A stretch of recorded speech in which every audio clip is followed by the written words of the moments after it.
जब तुम किसी लड़की से बात करना बंद कर देते हो तो सबसे पहले जो होता है वो है उसकी हैरानी और उलझन, क्योंकि जो बातचीत पहले नियमित थी वो अचानक रुक जाती है और वो सोचने लगती है कि आखिर हुआ क्या, तुम चुप क्यों हो गए, क्या गलती उसकी थी या तुम्हारी जगह बदल गई। इस अनिश्चितता में उसके अंदर उत्सुकता, बेचैनी या सवाल पैदा हो सकते हैं। लेकिन यहीं से एक मर्द के तौर पर तुम्हारा असली इम्तिहान शुरू होता है और यहीं स्टोइक दर्शन काम आता है, जो सिखाता है कि सिर्फ उसी चीज पर ध्यान दो जो तुम्हारे कंट्रोल में है, तुम्हारे विचार, तुम्हारे कर्म और तुम्हारी प्रतिक्रिया, क्योंकि उसकी भावनाएं, उसका सोचना या उसका रिएक्शन तुम्हारे कंट्रोल में नहीं है और उन्हें मैनेज करने की कोशिश करना सिर्फ तुम्हारी एनर्जी की बर्बादी है। मान लो अब तक तुम ही हमेशा मैसेज शुरू करते थे, प्लान बनाते थे और धीरे धीरे तुम्हें महसूस हुआ कि रिश्ता एक तरफा हो गया है। तुम पीछा कर रहे हो और बदले में वैसी वैल्यू नहीं मिल रही तो तुम पीछे हटने का फैसला करते हो, तुम चुप हो जाते हो और यहीं से उसके मन में सवाल उठते हैं। लेकिन तुम सफाई देने या हालात सुधारने की जल्दी नहीं करते, बल्कि खामोशी को अपनाते हो, क्योंकि स्टोइक दर्शन के अनुसार खामोशी कमजोरी नहीं बल्कि ताकत है। ये आत्मनिरीक्षण और स्पष्टता का मौका है, जहां तुम अपनी भावनाओं को समझते हो, वैलिडेशन की जरूरत छोड़ते हो और ये स्वीकार करते हो कि तुम उसकी प्रतिक्रिया को कंट्रोल नहीं कर सकते। कई बार तुम्हारा पीछे हटना उसे भी रिश्ते की अहमियत और अपनी भूमिका पर सोचने का मौका देता है। अगर वो सच में वैल्यू करती है तो तुम्हारी खामोशी उसे झकझोर सकती है, लेकिन उससे भी ज्यादा जरूरी ये है कि तुम खुद से ये पूछो कि क्या लगातार पीछा करना तुम्हारी वैल्यू और आत्मसम्मान के अनुरूप था। क्योंकि स्टोइक सोच कहती है कि बाहरी चीजें जैसे किसी का ध्यान देना या न देना तुम्हारी आंतरिक शांति तय नहीं करनी चाहिए। तुम अपनी भावनाओं के मालिक हो, चाहे सामने वाला तुम्हारी उम्मीद के मुताबिक रिएक्ट करे या नहीं। पीछा रोककर और बिना जल्दबाजी रिएक्ट किए तुम आत्मसम्मान, भावनात्मक आजादी और आंतरिक मजबूती दिखाते हो। तुम ये साबित करते हो कि तुम्हारी शांति किसी और के व्यवहार पर निर्भर नहीं है और यही कंट्रोल की असली समझ है। खुद को संभालना, बाहरी वैलिडेशन से ध्यान हटाकर आंतरिक शांति पर टिकना, जो तुम्हें हालात से हिलने नहीं देती और एक मजबूत, शांत और आत्मविश्वासी मर्द बनाती है। अपनी शांति को पकड़े रखकर तुम सिर्फ उस एक पल में खुद को नहीं बदलते, बल्कि पूरे रिश्ते की गतिशीलता को बदल देते हो। और अगर ये बात तुम्हें छू रही है तो नीचे कमेंट में अपनी राय शेयर करो या बस लिखो, मैं अपनी शांति चुनता हूं। क्योंकि जब तुम बात करना या पीछा करना बंद करते हो तो वो स्वाभाविक रूप से हैलान और उलझन में पड़ सकती है। लोग तब रिएक्ट करते हैं जब कोई जाना पहचाना पैटर्न अचानक बदल जाता है। वो पुरानी बातचीत, मुलाकातें और लम्हे दिमाग में दोहराने लगती है और ये समझने की कोशिश करती है कि ये बदलाव क्यों आया, क्या गलत हुआ, उसने क्या किया या इस खामोशी की वजह क्या है। लेकिन स्टोइक नजरिए से ये समय उसके बारे में सोचने का नहीं बल्कि अपने बारे में सोचने का होता है। क्योंकि स्टोइक दर्शन सिखाता है कि हमें सिर्फ उसी पर ध्यान देना चाहिए जो हमारे कंट्रोल में है, हमारे विचार, हमारे कर्म और हमारी प्रतिक्रियाएं। इसलिए एक कदम पीछे हटकर खुद से पूछो कि क्या तुम अपने उसूलों के साथ सच्चे थे, क्या तुमने ईमानदारी से व्यवहार किया या सिर्फ उसका ध्यान, तारीफ और मंजूरी पाने के लिए खुद से समझौता किया।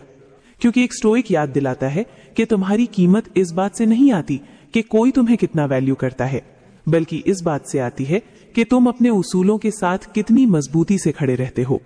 अगर तुम हमेशा मैसेज करने वाले, प्लान बनाने वाले और उसका ध्यान पाने के लिए दौड़ने वाले थे और अब तुम ये सब रोक देते हो तो वो जरूर नोटिस करेगी। लेकिन उसकी प्रतिक्रिया का इंतजार करने या ये सोचने के बजाय कि वो वापस आएगी या नहीं, इस खामोशी को आत्मनिरीक्षण के लिए इस्तेमाल करो। खुद से पूछो कि क्या तुम उसका ध्यान पाने की कोशिश में खुद को खो रहे थे? क्या तुमने अपनी हदें और वैल्यूज को नजरअंदाज किया सिर्फ रिश्ते को बचाने के लिए? और अगर ऐसा था तो ये पछतावे का नहीं बल्कि खुद को मजबूत करने का मौका है।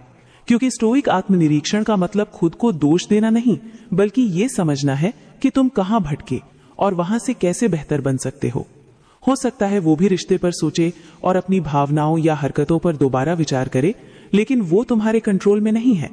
तुम्हारे कंट्रोल में ये है कि तुम इस खामोशी का इस्तेमाल कैसे करते हो। क्या तुम इससे बढ़ोगे? क्या तुम अपनी जरूरतों और वैल्यूज के साथ खुद को फिर से संरेखित करोगे?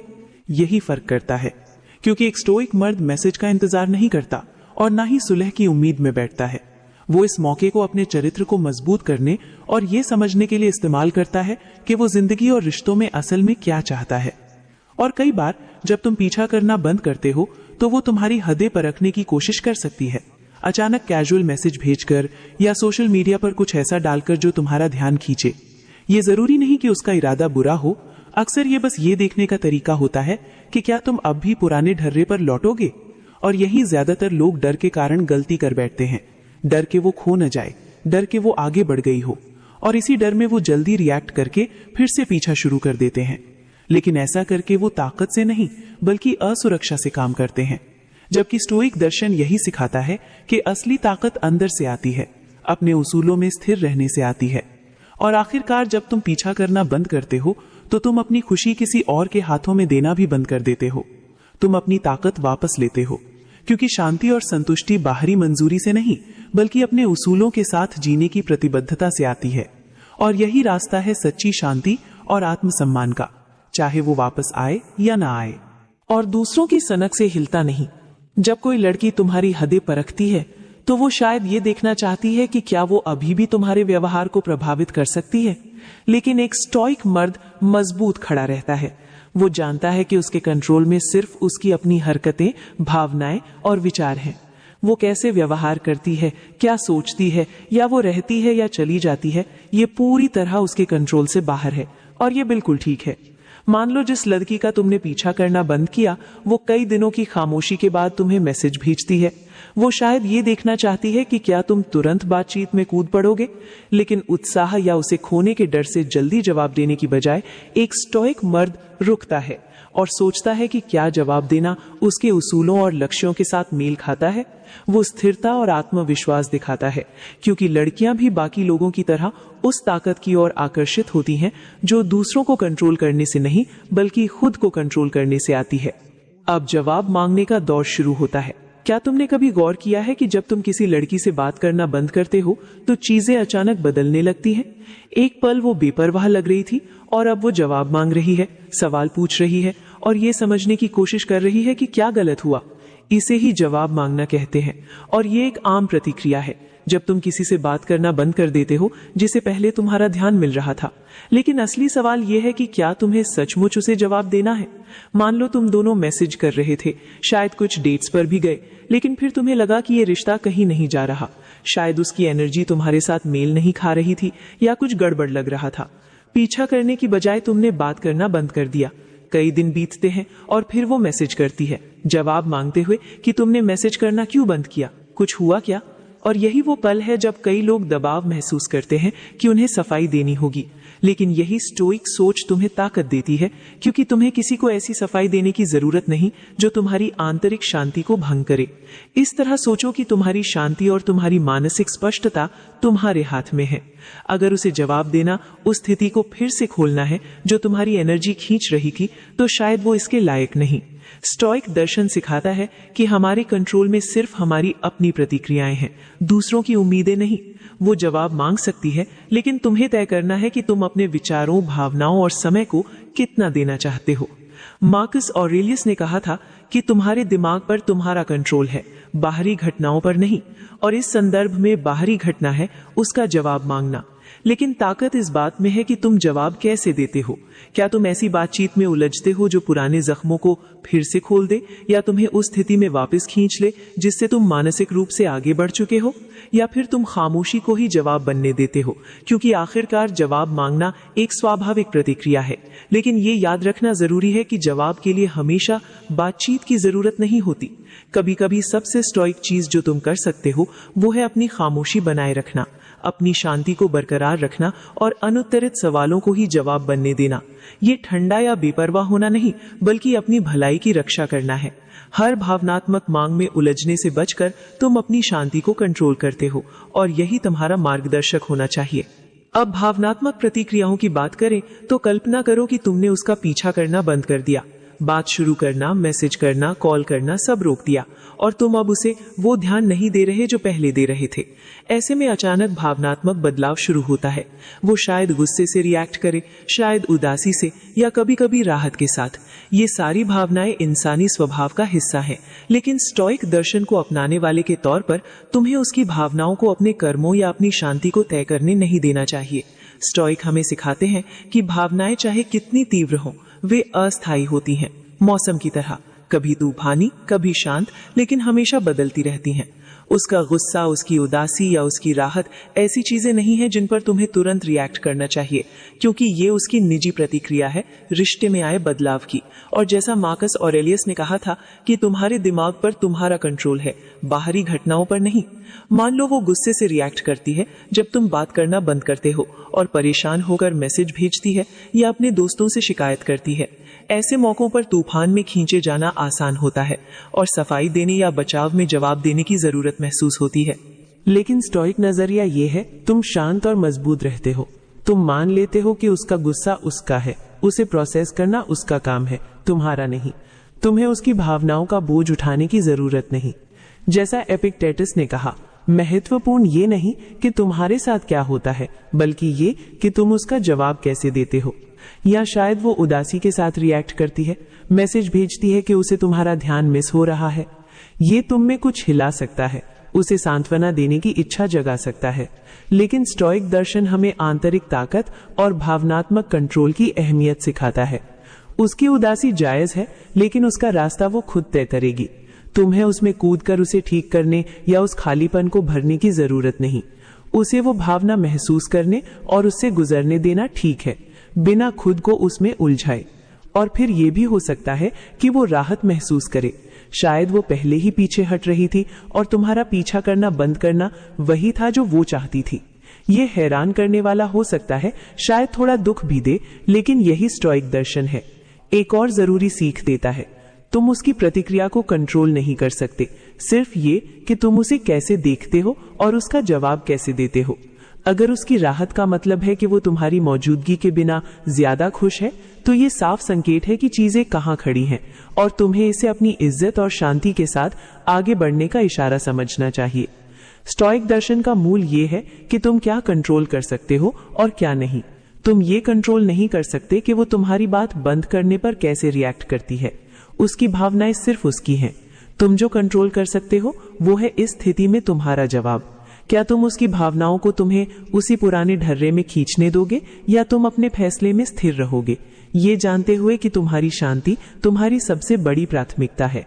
तो अगली बार जब तुम पीछा करना बंद करो और वो भावनात्मक रूप से रिएक्ट करे, चाहे वो गुस्सा हो, उदासी हो या राहत, स्टोइक सीख याद रखो, भावनाएं आती जाती हैं, लेकिन तुम्हारी आंतरिक शांति स्थिर रह सकती है। अपना ध्यान उस पर रखो जो तुम कंट्रोल कर सकते हो। जो तुम कंट्रोल नहीं कर सकते उसे छोड़ दो और सबसे ज्यादा अपनी शांति की रक्षा करो। जैसा कि हम इन भावनात्मक प्रतिक्रियाओं पर सोचते हैं, एक कदम पीछे हटकर ये देखना जरूरी है कि हम कितनी बार दूसरों की भावनाओं को अपनी भावनाओं को तय करने देते हैं। यही स्टोइक दर्शन जबरदस्त ताकत दे सकता है। जब तुम पीछा करना बंद करते हो और उसकी भावनाएं बदलती हैं, तो बात इसकी नहीं कि वो क्या महसूस करती है, बल्कि इसकी कि तुम उसका जवाब कैसे देते हो। अगले टॉपिक पर जाने से पहले मैं तुम्हें अपने अनुभवों पर सोचने के लिए कहती हूँ। पहले जब तुम ऐसी भावनात्मक बदलावों का सामना कर चुके हो, तो तुमने कैसे रिएक्ट किया? क्या तुम शांत रहे या भावनात्मक तूफान में खींचे गए? नीचे कमेंट में अपनी राय शेयर करो। तुम्हारी राय मायने रखती है और शेयर करके तुम ना सिर्फ अपनी समझ को गहरा करते हो, बल्कि उन लोगों की कम्युनिटी में भी योगदान देते हो जो इस आत्मविकास की यात्रा पर है। चलो इस खोज को साथ में जारी रखें। 6. अपनी कीमत समझना। जब तुम पीछा करना बंद करते हो, वो तुम्हारी कीमत पर सोचने लगती है। वो सोचती है कि तुमने रिश्ते में क्या लाया, लेकिन तुम्हें उसकी राय पर निर्भर नहीं रहना। स्टोइक दर्शन कहता है, तुम्हारी कीमत तुम्हारे कर्मों और उसूलों से आती है। चाहे वो तुम्हारी अहमियत समझे या ना समझे, तुम अपने आप में पूरे हो। तुम्हें किसी के ध्यान की जरूरत नहीं। 7. दोबारा संपर्क करना। मान लो वो कुछ समय बाद मैसेज करती है। शायद वो उत्सुक है या उसे तुम्हारा ध्यान मिस हो रहा है, लेकिन स्टोइक मर्द जल्दबाजी में जवाब नहीं देता। वो सोचता है, क्या जवाब देना मेरे लिए सही है? शायद तुम जवाब दो, जैसे मैं ठीक हूं, तू कैसी है? छोटा, शांत और संयमित। इससे तुम दिखाते हो कि तुम भावनाओं में नहीं बहते, तुम अपनी शांति को पहले रखते हो। 8. आगे बढ़ना। जब तुम पीछा करना बंद करते हो, असली बदलाव तुम में आता है। गलती करते हैं, वो औरत को समझाने की कोशिश करते हैं, लेकिन सच्चाई ये है, औरतें उस मर्द की तरफ खींचती हैं जो उन्हें समझाने के बजाय महसूस करना सिखा देता है, जिसकी मौजूदगी दिमाग में शोर नहीं करती, बल्कि दिल में हलचल पैदा कर देती है। आज मैं तुम्हें कुछ ऐसे सिद्धांतों से रूबरू करवाने वाली हूँ जो किसी भी महिला के दिमाग पर चुपचाप असर डालते हैं। ये कोई सस्ते ट्रिक्स नहीं है, ना ही किसी को फंसाने का खेल। ये उस मर्द की सोच है जो खुद को कंट्रोल करता है, अपनी वैल्यू बनाता है और भीड़ से अलग खड़ा होता है। और जब कोई मर्द इस लेवल पर पहुंच जाता है तो वही औरतें उसकी तरफ खींचने लगती हैं जिन्हें वह पहले सिर्फ दूर से देखता था। सबसे पहले समझो एक ऐसी ताकत जिसके बारे में बहुत कम मर्द जानते हैं, कंट्रोल साइलेंस। जरा गौर करके देखो, जितना ज्यादा तुम किसी लड़की के करीब जाने की कोशिश करते हो उतनी ही जल्दी वो पीछे हटने लगती है। ये इत्तेफाक नहीं है, ये इंसानी साइकोलॉजी है। जो चीज हमेशा मौजूद रहती है उसकी अहमियत खत्म हो जाती है, और जिसकी कमी महसूस होती है वही दिमाग में घूमती रहती है। यहीं से शुरू होता है साइलेंस का असली खेल। सच यह है कि ज्यादातर महिलाएं हर दिन दर्जनों आवाजों से घिरी रहती हैं। किसी का मैसेज, किसी की कॉल, किसी की तारीफ, किसी की बेवजह की अटेंशन। कुछ लोग तो इतने आगे बढ़ जाते हैं कि खुद को जाने अनजाने में लो वैल्यू बना लेते हैं। लेकिन इन सब शोर के बीच एक ही मर्द उनके दिमाग में जगह बनाता है।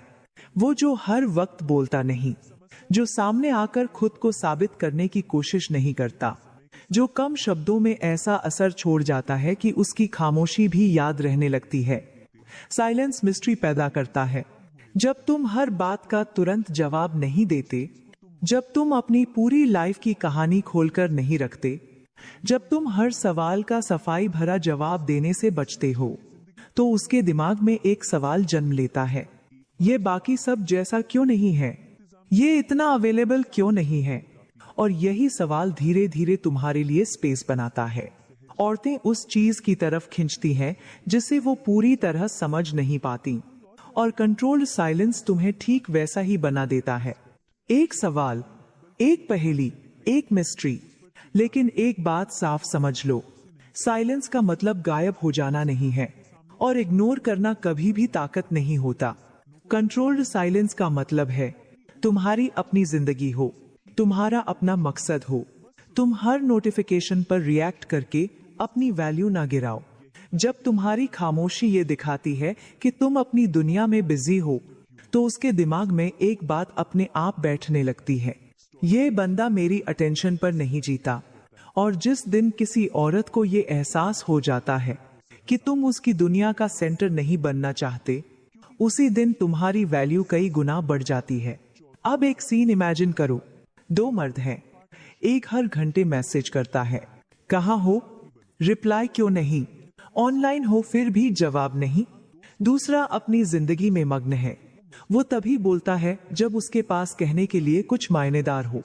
अब खुद से पूछो, किसके बारे में ज्यादा सोचा जाएगा, किसकी कमी ज्यादा महसूस होगी?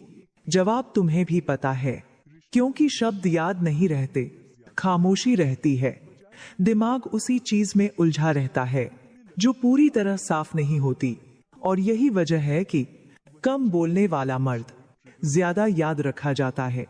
अब यही ज्यादातर मर्द एक ही गलती करते हैं, वो औरत को समझाने की कोशिश करते हैं। लेकिन सच्चाई ये है, औरतें उस मर्द की तरफ खींचती हैं जो उन्हें समझाने के बजाय महसूस करना सिखा देता है, जिसकी मौजूदगी दिमाग में शोर नहीं करती बल्कि दिल में हलचल पैदा कर देती है।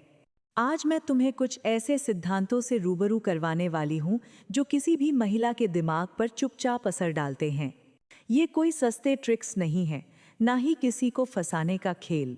ये उस मर्द की सोच है जो खुद को कंट्रोल करता है, अपनी वैल्यू बनाता है और भीड़ से अलग खड़ा होता है।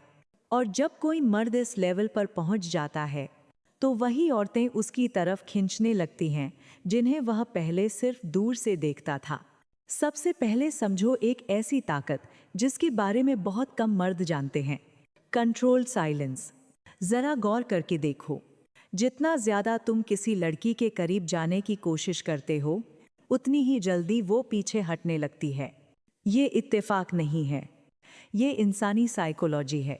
जो चीज़ हमेशा मौजूद रहती है उसकी अहमियत खत्म हो जाती है, और जिसकी कमी महसूस होती है वही दिमाग में घूमती रहती है। यहीं से शुरू होता है साइलेंस का असली खेल। सच यह है कि ज्यादातर महिलाएं हर दिन दर्जनों आवाजों से घिरी रहती हैं। किसी का मैसेज, किसी की कॉल, किसी की तारीफ, किसी की बेवजह की अटेंशन। कुछ लोग तो इतने आगे बढ़ जाते हैं कि खुद को जाने अनजाने में लो वैल्यू बना लेते हैं। लेकिन इन सब शोर के बीच एक ही मर्द उनके दिमाग में जगह बनाता है।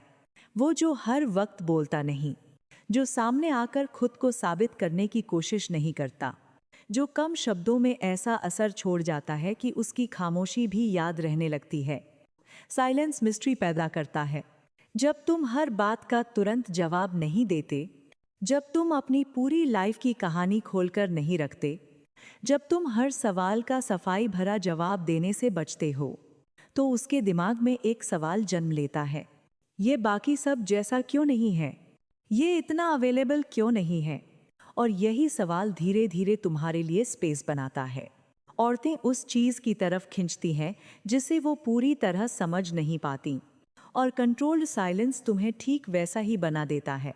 एक सवाल, एक पहेली, एक मिस्ट्री। लेकिन एक बात साफ समझ लो, साइलेंस का मतलब गायब हो जाना नहीं है, और इग्नोर करना कभी भी ताकत नहीं होता।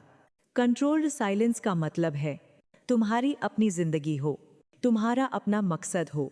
तुम हर नोटिफिकेशन पर रिएक्ट करके अपनी वैल्यू ना गिराओ। जब तुम्हारी खामोशी ये दिखाती है कि तुम अपनी दुनिया में बिजी हो, तो उसके दिमाग में एक बात अपने आप बैठने लगती है, ये बंदा मेरी अटेंशन पर नहीं जीता। और जिस दिन किसी औरत को ये एहसास हो जाता है कि तुम उसकी दुनिया का सेंटर नहीं बनना चाहते, उसी दिन तुम्हारी वैल्यू कई गुना बढ़ जाती है। अब एक सीन इमेजिन करो। 2 मर्द हैं, एक हर घंटे मैसेज करता है, कहाँ हो, रिप्लाई क्यों नहीं, ऑनलाइन हो फिर भी जवाब नहीं। दूसरा अपनी जिंदगी में मग्न है, वो तभी बोलता है जब उसके पास कहने के लिए कुछ मायनेदार हो। अब खुद से पूछो, किसके बारे में ज्यादा सोचा जाएगा, किसकी कमी ज्यादा महसूस होगी? जवाब तुम्हें भी पता है, क्योंकि शब्द याद नहीं रहते, खामोशी रहती है। दिमाग उसी चीज में उलझा रहता है जो पूरी तरह साफ नहीं होती। और यही वजह है कि कम बोलने वाला मर्द ज्यादा याद रखा जाता है। अब यहीं से शुरू होती है अगली गहरी परत, इमोशनल डिटैचमेंट और स्टॉइक माइंडसेट। बहुत कम मर्द समझ पाते हैं कि कुछ लोग औरतों के लिए पागल क्यों हो जाते हैं, और कुछ लोग बिना कोशिश किए भी खास बन जाते हैं। इसका राज कहीं बाहर नहीं, ये सीधे इंसानी दिमाग के उस नियम से जुड़ा है जिसे ज्यादातर लोग नजरअंदाज कर देते हैं।